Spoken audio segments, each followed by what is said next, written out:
नमस्कार दोस्तों, मेरा नाम उमेश है। अगर आप इस वीडियो में नए हैं तो सब्सक्राइब कीजिए। आज हम रेरा के बारे में बात करने वाले हैं। ये बहुत ही इम्पोर्टेंट टॉपिक है। अगर आप रियल एस्टेट में काम करते हो, डेवलपर हो, अगर ब्रोकर हो, अगर आप कुछ भी रियल एस्टेट का ज़मीन के मामले में प्लॉट के बारे में अगर काम करते हो, आप जेडी अप्रूव्ड हो या कैसा भी हो, तो रेरा बहुत इम्पोर्टेंट होता है। आज हम उसी के बारे में बात करेंगे। कुछ लोग जानते हैं, कुछ लोग नहीं जानते हैं। आज हम रेरा की खूबियाँ भी बताएंगे और हानियाँ भी बताएंगे, सारी चीज़ बताएंगे। आप रेरा, बहुत से लोग प्रॉपर्टी का काम करते हैं लेकिन वो रेरा के बारे में जानते नहीं हैं। आज हम, जो आपने बहुत से लोगों से सुना होगा रेरा के बारे में, आज हम रेरा के बारे में आपको बताएंगे। और अगर आज ये पूरी वीडियो रेरा के ऊपर ही होने वाली है, वो तो आगे देखते हैं अपन रेरा में क्या क्या टॉपिक्स आते हैं। रेरा के ऊपर वीडियो शुरू करते हैं। आज मैं आपको बहुत ही आसान भाषा में कुछ रेरा के इम्पोर्टेंट पॉइंट्स बताऊंगा। अगर आप वीडियो इस चैनल पे नए हैं तो आपने सब्सक्राइब कर लिया होगा, और वीडियो अच्छी लगे तो लास्ट तक जुड़े रहिए और लास्ट में ज़रूर लाइक करके जाइए। इंडिया में रेरा 2016 में आ गया था वैसे तो, लेकिन जो प्रॉपर तरीके से रेरा का लाइसेंस मिलने लगा, रेरा अथॉरिटी बनी, पूरी चीज़ ये 2017 में आई थी। 2017 से प्रॉपर तरीके से आप अगर प्रॉपर्टी का काम करते हो जेडी अप्रूव्ड में, तो आपको रेरा लेना पड़ता है। 2017 से एक फॉर्म आता है, फॉर्म भरा जाता है इसका, जिसकी कुछ फीस वगैरह भी होती है शायद।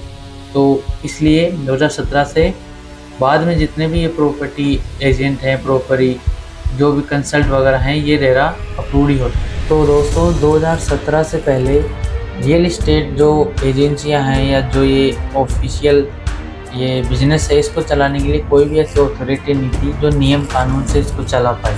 तो 2017 में इसको लागू करना बहुत ज़रूरी हो गया था, तो इसको लागू किया गया। और अब हम आगे चलते हैं और आगे समझते हैं कि इसमें इसको क्लाइंट को, और अब हम जानेंगे कि रेरा आने से पहले क्या क्या प्रॉब्लम आ रही थी बिल्डर्स और कस्टमर को। सबसे ज़्यादा प्रॉब्लम आ रही थी कस्टमर्स को, क्योंकि बिल्डर्स है ना, उनको पोजीशन देने में टाइम ले रहे थे, कभी 2 साल का, कभी 4 साल का। और जो प्रोडक्ट है उसको डेवलपमेंट का कार्य भी उसमें पूरा नहीं किया जा रहा था, क्योंकि जो रेरा है इसका काम यही है कि आपने डेवलप उसको पूरा किया है या नहीं किया। अगर आपने डेवलप नहीं किया है उसको, तो रेरा में आपको क्या है, पेनल्टी देनी पड़ती है। तो इससे क्या होता है, पहले क्या है, जो डेवलपर हैं या फिर प्रॉपर्टी वाले हैं, प्लॉट वाले हैं, ये अपनी जो कॉलोनियाँ हैं या बिल्डिंग्स हैं, इनमें क्या प्रॉपर डेवलपमेंट नहीं करके दे रहे थे ये। अब रेरा आने के बाद से क्या है, ये प्रॉपर डेवलपमेंट करके दे रहे हैं, और इनको जो कस्टमर है उसको पोजीशन भी बहुत जल्दी जल्दी मिल रहा है। और दोस्तों इसमें क्या है, सबसे बड़ी कमी एक और थी, ये जो बिल्डर्स वगैरह थे, कस्टमर से अपने चेक वगैरह है, जो पेमेंट वगैरह होता है, ये पहले ही ले लेते थे। अब रेरा आने के बाद क्या होता है कि इनको भी पूरी इन्फॉर्मेशन देनी पड़ती है। फिर क्या होता है, इनसे जो बुकिंग अमाउंट होता है या जो भी आप टोकन अमाउंट जो बोलते हो वो लेते हैं। पहले क्या है, इनको एक तरीके से कस्टमर्स क्या है, बंध जाते थे बिल्डर्स के साथ, कि अब इन्हें वो डिसीजन ही नहीं ले पाते थे अपनी प्रॉपर्टी का, कि कहाँ लेनी है, क्या लेनी है, कौन डेवलपमेंट करके देगा, होगा ये डेवलपमेंट, नहीं होगा, कुछ भी पता नहीं था। अब क्या है, रेरा आने के बाद क्या है, सारा काम सिस्टमेटिक तरीके से होने लगते हैं।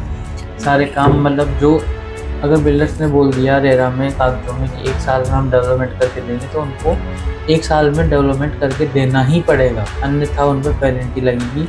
और जो कुछ माल है वो रेरा या जेडीए रखता है, ताकि डेवलपमेंट अगर नहीं करके दें तो वो माल वो खुद सेल करेगा।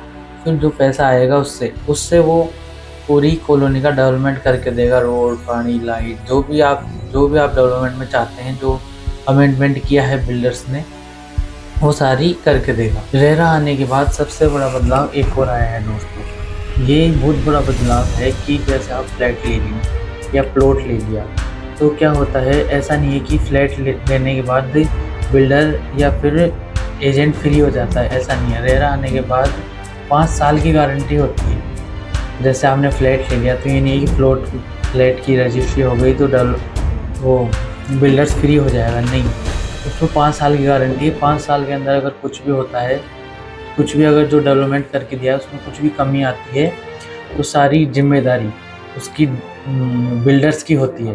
जो बिल्डर आपको बना के देता है फ्लैट वगैरह, प्लॉट वगैरह या टाउनशिप वगैरह, उसकी होती है 5 साल के अंदर, 5 साल तक। उसके बाद आपकी जिम्मेदारी हो जाती है 5 साल तक, तो उसी की रहती है। तो दोस्तों एक और बड़ा बेनिफिट मिला है इस रेरा आने के बाद। अगर कोई बिल्डर या रियल एस्टेट एजेंट आपको फेक कमिटमेंट करता है प्रोजेक्ट के बारे में, और मतलब फेक बता कुछ हो रहा है, दे कुछ हो रहा है, तो इसमें पूरे पूरे चांस होते हैं कि जो आपने पैसा दिया है बिल्डर को या फिर एजेंट को, वो पूरा पैसा टेबल होता है। अगर फेक कमिटमेंट किया है तो मतलब उसने बताया कुछ और, आपको दे कुछ हो रहा है, मतलब उसने बताया कि रोड इतनी चौड़ी होगी, दे कमरा है, वो बताया किड्स प्ले एरिया होगा, उसमें दिया ही नहीं उसने। तो उस चक्कर में क्या होता है, आपको पूरा पैसा रिफंडेबल होता है बिना किसी कटिंग के, कोई भी पैसा उसमें काटा नहीं जाता है। और अब हम आगे चलते हैं, रेरा की ही बातचीत करते हुए अपन आगे आते हैं। रेरा आजकल हर कोई करवा रहा है। रेरा पे आपकी कुछ फीस लगती है, वो जैसे आप गाड़ी चलाने के लिए लाइसेंस लेते हैं, जैसे आप बाइक चलाने के लिए, कार चलाने के लिए, या फिर कोई बड़ा व्हीकल चलाने के लिए लाइसेंस लेते हैं, ऐसे ही हमें क्या है, प्लॉट्स बेचने के लिए ये लाइसेंस है रेरा एक तरीके का। अगर इसके बिना हम प्लॉट बेचेंगे तो हम पे कार्रवाई हो सकती है, और इसके बिना हम प्लॉट अगर बेचेंगे तो कस्टमर को भी विश्वास नहीं हो पाता। अगर रेरा नहीं है, जेडी अप्रूवल नहीं है, तो कस्टमर को विश्वास नहीं होता है कि हम ये अपनी प्रॉपर्टी है जो लीगल है, इलीगल है, वो विश्वास कर ही नहीं पाता है हम पे कभी भी। तो इससे क्या है, हमें रेरा करवाना पड़ता है। आज मेरा भी रेरा है, सबका रेरा है जो भी काम करते हैं रियल एस्टेट में, तो घबराइए मत, रेरा है। और आप मुझे जानते होंगे, मेरा नाम उमेश। तो स्क्रीन पे आ रहे नंबरों पे अगर प्रॉपर्टी लेनी है, जेडी अप्रूव्ड, रेरा अप्रूव्ड और प्राइम लोकेशन में प्रॉपर्टी लेनी है, तो स्क्रीन पे आ रहे नंबरों पर कॉल कीजिए। और आप मेरी लाइन तो आपको याद ही होगी कि किराया नहीं किस्त दीजिए। राम राम। दोस्तों, इस पूरी वीडियो का एक ही सार निकलता है। जेडीए का मतलब होता है विश्वास, और रेरा का मतलब होता है आप उस प्रॉपर्टी पे डबल विश्वास कर सकते हो। डबल मतलब रेरा का मतलब होता है कि उस प्रॉपर्टी में कुछ भी इलीगल नहीं है, उसका रेरा नंबर आता है। अब रेरा नंबर अगर आप ऑनलाइन डालोगे, रेरा की साइट पे आप गूगल पे डालोगे रेरा, उसमें भी रेरा नंबर डालोगे, तो उस टाउनशिप में कौन कौन सा डेवलपमेंट कब कब होना है, कब कब पूरा होगा, क्या क्या होगा, सारी चीज़ उसके अंदर आ जाती है। इसलिए रेरा बनाया गया है।